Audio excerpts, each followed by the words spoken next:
The first thing to go was my sight. When thinking of the experiment in my mind, I was hoping that my sight would be one of the last senses to switch off. I wasn't sure if the drug shut them off in an order or if it was more of a random cycle.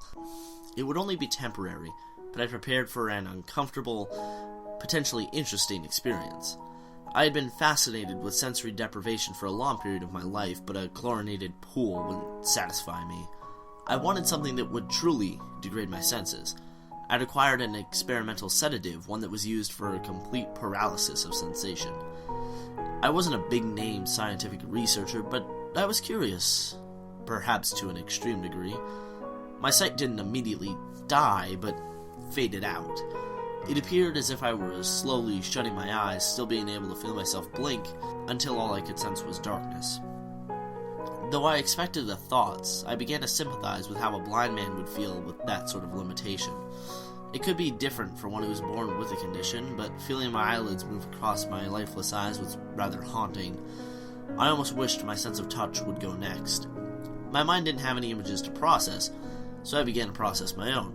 I would describe it similar to how, if one closes their eyes, they see faint but recognizable shades of color, perhaps resembling what was envisioned beforehand. With my vision gone completely, the faint colors made their own shapes, sometimes appearing to be silhouettes of people. I talked to myself to help keep these controlled as they began to make me feel invaded. The next to go was my hearing, in which my self-conversation became completely useless.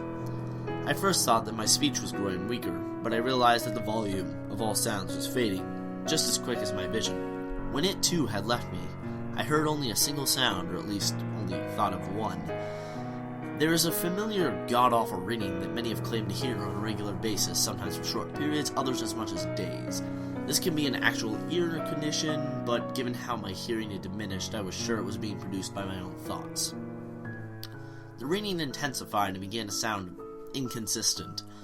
At random short intervals, the ring would change into what I would think would be a loud microphone screech. I then assumed that the next to go was my taste, but since I hadn't recently consumed any food or drink, I felt little change. I did lose a feeling inside my mouth, but this was being drowned out by the illusions presented to me at my loss of sound and sight. More figures appeared in the blackness of my vision, and they appeared to move. Their steps were jagged and their ligaments contorted, staggering, as if they were abstract paintings in motion.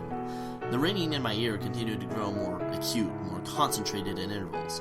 The noises in my head were nearly in sync with the movements of the colored shadows being most evident when they were closer. As my senses began to feel more hijacked than depraved, I recognized that my sense of smell was fading, though, like my sense of taste, this passed by nearly unnoticed. I was far too distracted with what my mind was creating. There was only a single figure left, centered in the darkness. It stepped forward slowly, with the ringing now blaring through my head. My hearing didn't feel gone anymore, but blocked out by the constant noise. I began thrashing at my surroundings, shouting for help that I wouldn't be able to witness. The shadow was tall, with some limbs wider than the rest of its body.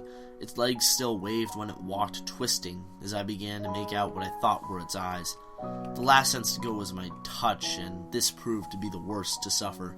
As I could feel my body growing invisible, I flailed frantically, knocking into objects. I threw myself to the ground and began to scrape my body with my nails and teeth, desperate to bring a sense to my mind. After what felt like only a few seconds, with every one of my senses shut down, the ringing in my head ceased and turned to soft, unrecognizable whispers. These, like the ringing, grew louder as the figure continued to approach. I could only watch as it came closer. Just as it appeared to be only a few feet in front of me, I saw its face, its eyes. They were black lenses, flashing with dim colors and swirling in a dark vortex. They locked onto me, and as I looked into them, the surrounding darkness became more like the eyes themselves, a chaotic, sickening void with no calm in its storm. The whispering had passed and had changed into a violent screech. It was comparable to a low-quality, distorted microphone scream blasted on the highest volume. In the midst of this mental suffering, which I was praying would end in any moment, I had the foolish, insane idea of speaking to the nightmare. I asked what it was and what it wanted.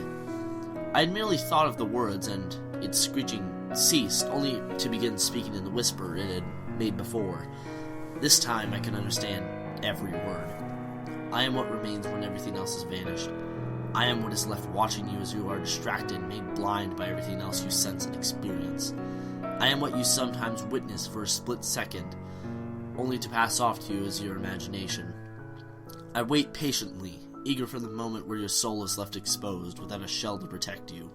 The whispers made me convinced that my hearing had returned, that somebody in reality was whispering right into both my ears as I continued to look into the being's tormenting eyes.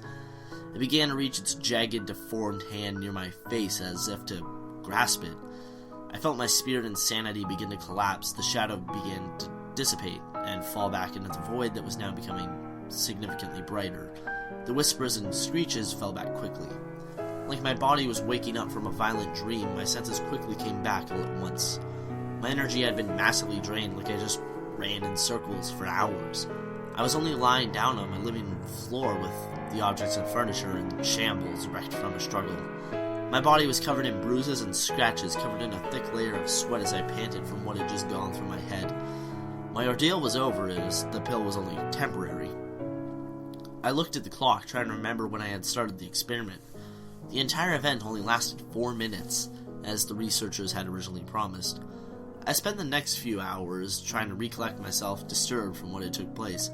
Although I seemed safe, I had a feeling of dread as I tried to remember everything I experienced. I tried to pass the experience as a fabrication of my own mind, that losing all my senses had caused my feeling of paranoia and fear to materialize into a vivid terror that would only vanish when my senses recovered. What I can't forget, however, were those words. Its words.